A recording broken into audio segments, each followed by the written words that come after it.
Ever wondered why your AI assistant sometimes misses the latest slang or misunderstands a joke? It turns out even the smartest language models struggle with something we all experience: language evolving. Let's break this down. Imagine a model trained on old data, maybe from 2017. It learns that the word gammon means ham. But by 2022, gammon has become a racist slur. The models, it still thinks it's talking about breakfast. This is called lexical overfit. The model gets stuck on old associations and fails to adapt to new meanings. The research shows this isn't just a minor glitch. When scientists tested models like MT0 large over time, their ability to spot hate speech dropped dramatically. In 2017, it nailed 50% of hateful content, but by 2022, that fell to 38%. Meanwhile, its accuracy on non-hateful content rose, because it was overcompensating. But here's the twist: more data doesn't always help. Models trained with adversarial examples, think of them as trick questions, actually performed worse when faced with real-world language shifts. And bigger models. Surprisingly, some struggled more. GPT-4o was the best, but even it flipped labels 9% of the time when confronted with new words. Think of it like a dictionary that's stuck in 2017. If you ask it what sus means, it'll tell you it's a type of fish. But in 2024, sus is slang for suspicious, and maybe even a hate term. Models don't update their dictionary automatically. This matters. Hate speech isn't static. It evolves with culture, politics, and internet trends. If our AI systems can't keep up, they become unreliable, potentially missing real threats or flagging harmless content. The study also found that static tests, like old benchmarks, don't predict real-world performance. A model might ace a 2017 test, but fail in 2024. So what's the solution? Researchers are working on models that learn as language changes, like teaching a child to update their vocabulary. But for now, this research reminds us, AI isn't just about smarts. It's about adaptability.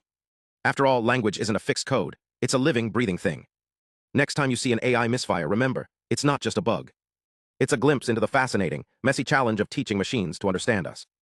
Stay curious, and we'll dive deeper into these mysteries next time. Ever asked yourself why some AI spits out answers that sound totally made up? Like, imagine asking a robot to explain gravity, and it starts babbling about unicorns. That's not just a quirky glitch, it's what researchers call AI hallucinations. And guess what? It's a big deal when these errors happen, especially when AI is trying to spot things like hate speech. Let's break it down. So scientists tested 20 language models to see how often they hallucinated when answering questions about harmful content. They measured 3 types of mistakes: lexical wrong words, morphological bad grammar, and semantic answers that don't make sense. The results? Some models were shockingly bad. Take DeepSeek LLM 7B. Nearly 98% of its answers were hallucinations. That's like a student guessing on a test and getting almost every question wrong. Even big names like GPT-4o and Flannel-Packard had issues, with over 30% of their answers drifting into fantasy land. But not all models flopped. RoBERTa R4 stayed surprisingly accurate, sticking to facts like a pro. But here's the twist: the researchers didn't just check for errors. They also tested how well models caught hate speech in 4 different challenge rounds. Think of these as tests with tricky scenarios, like spotting offensive words or sneaky, backhanded insults. Some models like Flannel-Packard and RoBERTa R4 aced these tests. Others, not so much. And here's the kicker: the models that did well on one test usually did well on others. Except for one pair: HateXplain, which checks for direct offensive language, and implicit hate, which hunts for subtle hidden hate. Their scores didn't match up much, because they're measuring completely different things. So what does this mean? It shows AI is getting better but not perfect.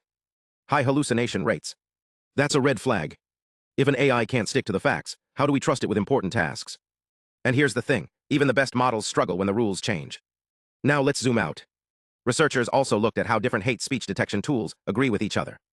Think of it like comparing 2 people's movie reviews. Do they rate the same films as great or terrible? They used a tool called Spearman's rank correlation to measure this. If 2 tools line up closely, they're strongly correlated. If not, well, that's a problem.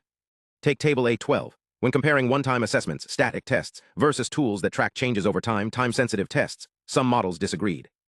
For example, HateCheck and Dynabench had negative correlations. When one rated something high, the other rated it low.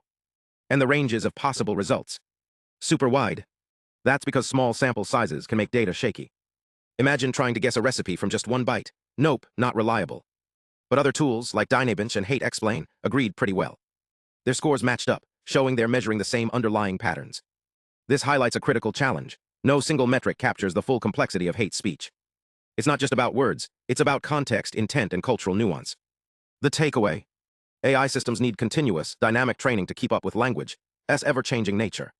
Static benchmarks are outdated the moment they're published. And while progress is happening, we're far from a perfect solution. The next time you interact with an AI, remember, it's not just processing data, it's navigating a living, evolving language. And that's a problem we're still figuring out. Stay curious, and we'll keep exploring these challenges together.